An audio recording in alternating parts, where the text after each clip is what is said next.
Hello guys, welcome back to this channel. In today's video, I'm going to show you how you can get the penguin stove in Heartopia game.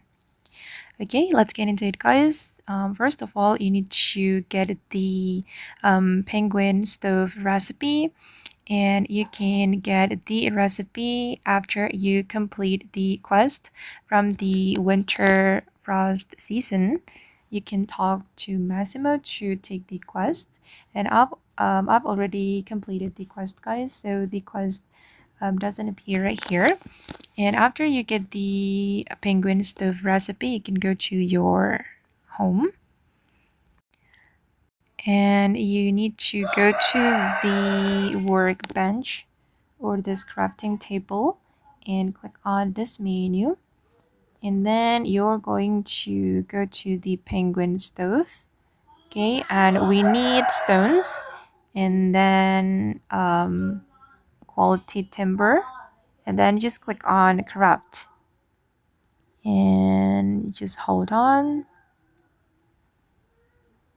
Okay, done guys. And finally I get the penguin stove, and I'm going to go to this menu to claim my rewards.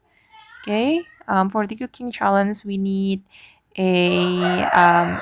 we need to craft the penguin stove to complete the challenge. Okay, done. And I'm going to place the stove.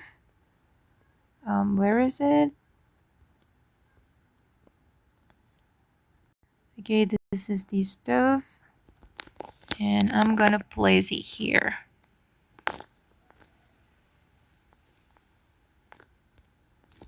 Okay guys, and that's how we can craft the penguin stove in Heartopia winter frost season. I hope this video will be useful for you. Thank you so much for watching, and bye.